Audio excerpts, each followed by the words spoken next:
ጽጌረዳ ልብ አንጠልጣይና እውነተኛ ታሪክ። አዘጋጅ ማኒ። ክፍል 11። ማሂን ቀሰቀስኳትና ከመኪናው ወረድን።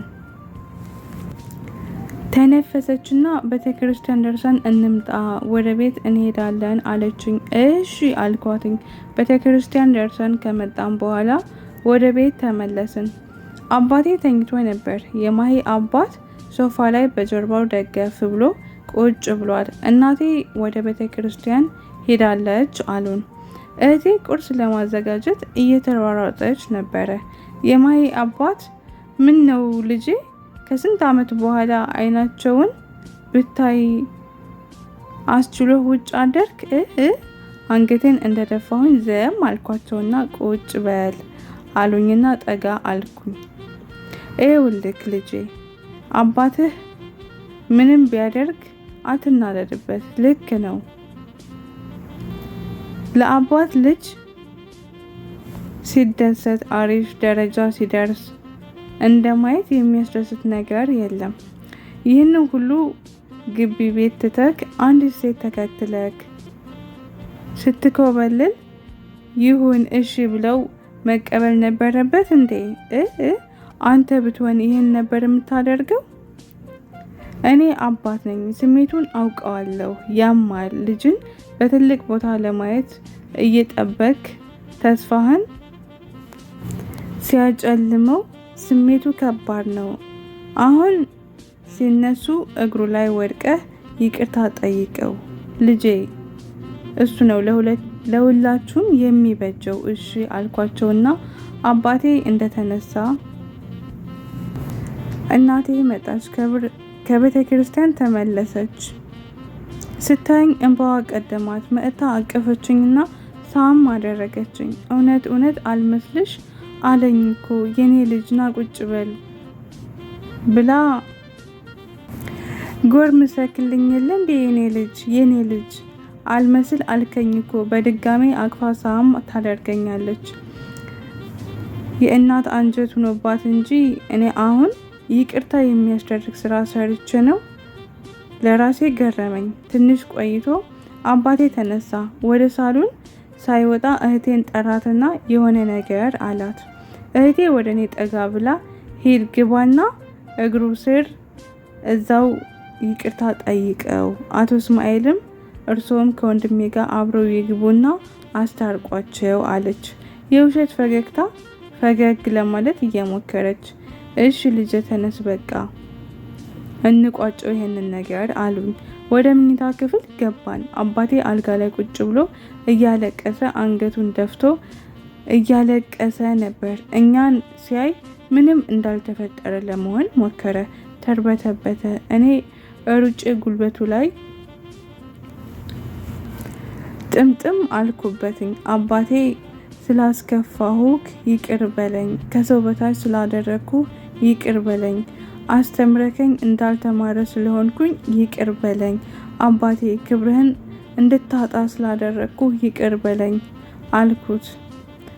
እንደ መሳቅ አለና አባቴ ዝም ብሎ ከእላዬ ላይ ለቅሶውን ተያያዝ ነው። ቀና ብዬ ሳየው አሳዘነኝ።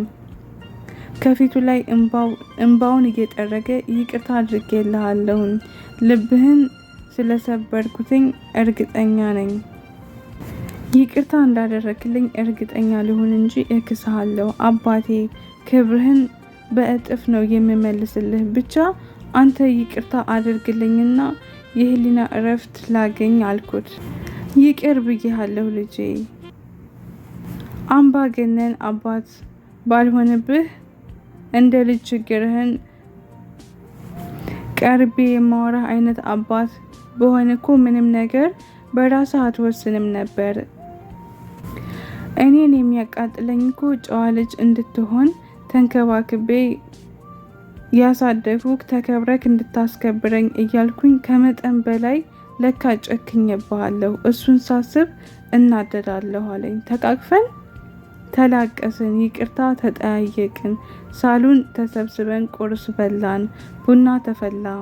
እናቴ ዝም ብላ ታየኝና እንባዋ ይወርዳል። ማሂና እህቴ ልክ ረጅም ዓመት እንደሚተዋወቁ ሰው ነበር ንግግራቸው። ከቡና በኋላ ተጫወቱ መጣም ብለው ከቤት ወጡ። አቶ እስማኤልና አባቴም የራሳቸውን ወሬ ያዙ። እኔ እናቴ ትከሻ ላይ ደገፍ አልኩኝ። ትናንትና ያልሰሙት የእያንዳንዱ ሰዎች እንኳን ደስ አላችሁ ለማለት እየመጡ ይሄዳሉ። እነ ማሂ ምሳ ሰዓት አካባቢ በፌስታል ሙሉ እቃ ገዝተው ተመለሱ። ዛሬ ቤቱን በዓል ነው የምናስመስለው አሉን። እናቴ ነካ አደረገችኝና ሚስትህ ደግሞ እንዴት ደስ ትላለች፣ የምመኝልን አይነት ሴት ፈጣሪ ሰጠክ አለችኝ። እየተንከተከትኩኝ ስቄ ዝም አልኳትኝ። እናቴ ማሂና እህቴ ክችን ውስጥ መንደፋደፍ ጀምረዋል። እኔ ከአባቴ ጋር ማውራት ጀመርኩኝ። እነሱም ብዙም ሳይቆዩ መጣን ከተማውን ላሳየው ብለው ከቤት ወጡ። ወደ ማታ አካባቢ ላይ እኔን የሚያክል በግ ይዘው መጡ። እናቴ ደስ አላት። ድግስ አስመሰላችሁት እኮ ብለው ወንዶቹም ሴቶቹም ዝግጅት ጀመሩ። ለወንዶቹ ስራ ሰጡና እኛ ሌላውን እንጨርሰዋለን አለች። አየት አደረገችኝና እንባዋ ጠረግ አረገች። እናቴ እኔ ሳቃተኝ። ቶሎ ሆድ የሚብሳት አይነት ሴት አልነበረችም። እናቴ አልቅሳ እምታውቅ ራሱ አይመስለኝም ነበር። ቀኑ ሲጨልም እናቴ የምትወዳቸውን ጎረቤትና ተከራዮቻቸውን ጠራች። ግቢው ውስጥ እሳት ተለኮሰ፣ ጥብስ ተጠበሰ። ጎረቤቶቹ ሲመጡ ሳጥን ቢራ ሌላም መጠጥ እየያዙ መጡ። ያው አነስተኛ ድግስ ነበር ማለት እችላለሁ። ጎበዝ፣ እንደዚህ ጥሩ ሚስት አግብተክ ጥሩ ደረጃ ላይ ደርሰክ ስትመጣ ቤተሰብም እንዴት ደስ ይለዋል መሰለክ። ቢያንስ ወድቀህ አልወደክም ሲሉኝ ነበር ጎረቤቶች። እስከ ሌሊቱ ድረስ ሲጨፈር ሲጠጣ ቆየና እኔም በጣም ደክሞኝ ስለነበረ ገብቼ ተኛሁኝ። እዛ ቢያንስ ለአንድ ሳምንት ያክል እንዲህ ስንደሰት የሰማው ያልሰማው ጎረቤት ሲመጣ ሲሄድ ቆየንና ወደ አዲስ አበባ እንመለስ፣ ከፈለክ አንተ እስከፈለክ መቆየት ትችላለህ አሉኝ አቶ እስማኤል። ማሂ ግን አይሆንም፣ እሱስ ስራ አለው አይደል እንዴ፣ ተመልሶ ቢመጣ አይሻልም አለች። እኔም እሺ በቃ እንደሱ ይሻላል አልኳቸው። እናቴ ዳግም ከአይኔ አትርቅም፣ ሙቼ እገኛለሁ፣ ካልሆነ አብሬክ እሄዳለሁ አለች። አባቴም መሄዴን አልወደደውም ነበር። ከ15 ቀን በኋላ ተመልሼ እንደምመጣ ስራዬን እንደማስተካክል ነግሬያቸው አሳመንኳቸው። እንደምንም አስማማኋቸው። ስልክ ተቀያይረን ከቤት ወጣን። ቤተሰቦቼ መኪና ፓርኪንግ እስካደረግንበት ቦታ ድረስ ሸኙኝ። ማሂ እነሱ ደስ እንዲላቸው ከአይናቸው እስክንሰወር መኪናውን አንተ ንዳው አለችኝ። እሺ አልኳትኝ።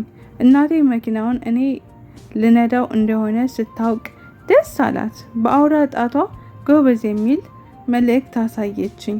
ወደ አዲስ አበባ ከተመለስን በኋላ አቶ እስማኤል እንግዲህ ቤተሰቦችን አግኝተካል፣ የእነሱንም ያንተንም ልብ ተረጋግቷል። አሁን ራስህ ላይ እና የምሰራው ስራ ላይ ፎከስ አድርግ። ቤተሰብክ በአንተ ምክንያት በስነ ልቦና